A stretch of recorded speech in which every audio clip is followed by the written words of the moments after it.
Joining us on the show is a New York Times best-selling author, an entrepreneur, and a political powerhouse. What an honor to have Nobel Peace Prize nominee Stacey Abrams on the show tonight.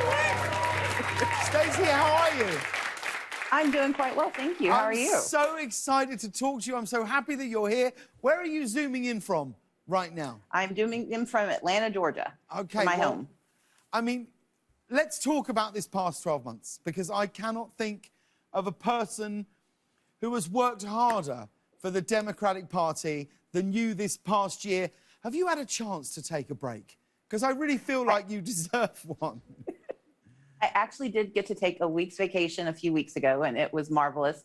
And I was very sad for it to end, but it was fantastic. What sort of stuff does Stacey Abrams like to get up to when she's not, you know, saving America?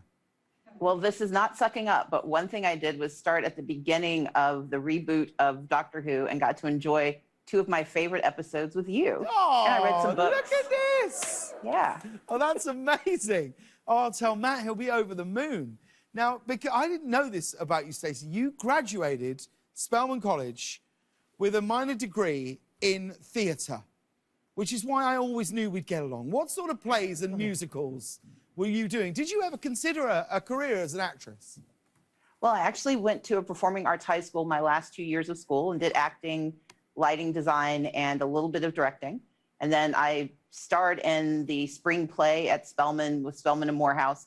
But I actually didn't graduate with a minor because I realized that I just didn't have the attention span to be an actor alone. I wanted to do other things. And so I just appreciate amazing actors and actresses and love television and film, but could not make it my profession. So what, if you could have one night on Broadway, what show would you do? I would love to do a show that we did when I was in high school. I loved The Boyfriend. I think it's one of those fun musicals. Yes. With just amazing sets and amazing music that very few people actually get a chance to appreciate.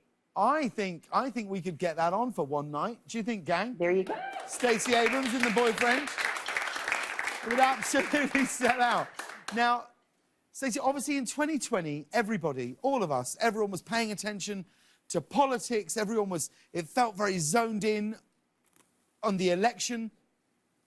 And I was really alarmed when I read that in 2021, and I want to get this right, there's already been more than 250 voter suppression bills that have been introduced by Republicans. What can be done about this? And are you worried that people, since Biden won, are sort of like, oh, well, it's done now, it's all okay? Because this is the time where everybody has to be most vigilant, right? It is. And I mean, yes, I'm worried because what we saw happen on January 6th, the insurrection in Washington, D.C., was a violent version of what we're watching happen in state capitals across the country. What they are trying to do is to undo the election by silencing those they didn't agree with. And that is, by and large, communities of color, young people, and the poor. And so my work is to make certain that no matter where you live in the United States, you understand that democracy remains under threat and that the best solution, you know, barring a mass amnesia of those who are anti-democratic and they forget to try to steal the votes, is that we have action by Congress, that H.R. 1, the For the People Act, passed the House, that the Senate version passed by at least, you know, suspending the filibuster for the protection of democracy, and that we passed H.R. 4, the John Lewis Voting Rights Advancement Act, to protect voting from here on. So what the voter suppression bills that they're trying to bring in, what sort of things are they talking about? What are the kind of things that they're trying to do? So in Georgia, they are trying to eliminate automatic voter registration, which would push so many millions of people, especially younger people, out of voter registration. They're trying to eliminate no excuses absentee balloting.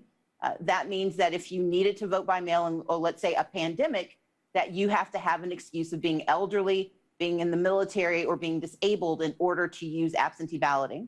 But they're also trying to end early voting. That was something that was incredibly important because people needed to be able to vote safely and securely. And if they had to go in person, early voting meant that people weren't crowding into the same precinct on the same day in November. And instead, they had a few weeks to get it done. And unfortunately, this new group of people, not new group, this Republican ethos is that we should not have the right to vote except on one day and with limits and barriers to who gets to be there. Do you ever cross paths with some of the Republicans who you know are actively trying to do this? Do you ever cross paths with them in corridors or big ceremonies or meetings? Or what are those moments like?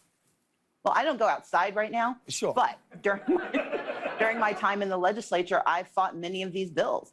In fact, the primary proponent in the House, his name is Barry Fleming, is most well known in the voter suppression circles for having deputy sheriffs follow black men home to scare them out of voting. He was the county attorney, and he basically said this is an okay thing to do.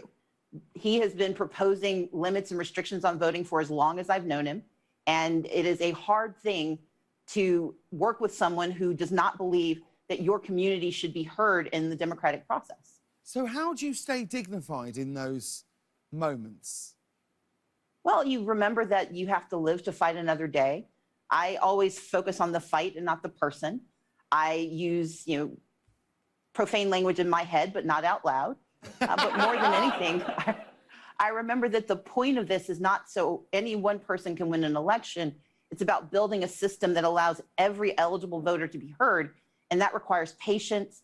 It requires sometimes compromise, although I do not believe the compromise is necessary in this space, because what's happening now is not just voter suppression. It's a return to the Jim Crow era, when the limits on access to voting were intentionally targeted at communities of color.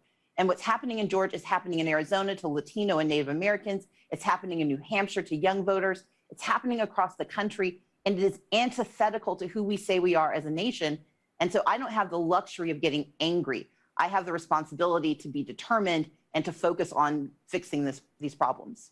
Now, the big news in Washington, D.C. this week is obviously all about the COVID relief bill, with a lot of attention being paid to the $15 minimum wage increase. What are your thoughts on this? I feel like, and what do I know, that this is a huge mistake to not include it. What are your thoughts? I think it would be, of course, better for America if we could include it. But I also understand that the urgency of getting this package through with the votes necessary, that the $1.9 trillion is so essential to just sustaining in this moment. I don't think we should give up on the $15 minimum wage. I understand the frustration and the disgust, but I also understand that there are people in my state and across this country who are so desperate for relief that we've got to get done what we can now. But if we protect the right to vote, we can come back and get the next phase done. Now, Trump appeared at the CPAC event and he gave a speech alluding to a possible 2024 run for presidency. Should this be a real concern for Democrats? I don't care what that man does. The film I produced, All In, the Fight for Democracy, is about how we can't be stymied by one person or one idea, that we have to be focused on our goals. And the goal of full inclusion in our democracy means that we can't give the attention that a megalomaniacal, narcissistic, authoritarian, failed president wants. The extent to which we focus our attention on him and not on the people who need our help, we are doing exactly what he wants. And now I've given him 30 seconds more attention than I ever intended to. Good for you. Well, yes. Now let's talk about the documentary. It's so good. All In, the Fight for Democracy. How important is this film to you? And tell us about it.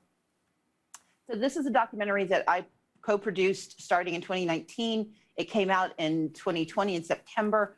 And it was designed to do three things. One is to remind people that voter suppression isn't new. It's been around since the start of this nation, and it has been a permanent stain on our notions of democracy. Number two, I needed folks to understand that what happened to me in Georgia, while egregious, and my campaign was really, the relief, it put into sharp relief what happened, but it wasn't about me becoming governor, it was about the voters who were denied their right to vote. But what was even more important was I needed people to know it didn't just happen in Georgia. It happened in North Dakota. It happened in Texas. It happened in New Hampshire. And it happened in Florida. But number three, when you know what the enemy looks like, you can fight back. And that's the most important piece. All In came out in September of 2020 in time for the 2020 election. But we want it to be on people's minds because we're still in the fight for democracy. We're still fighting against voter suppression. And until it is completely vanquished, we can't give in and we can't let it go. Now, the film was recently shortlisted for an Oscar, which, you know, you come from a large family. If the Academy Awards were happening under one roof, if you could bring a family member, just one, who would you bring? I'd have to bring my mom. It would be so beautiful. I really, really hope that the film gets the Oscar nomination that it richly deserves. It is completely brilliant, as are you.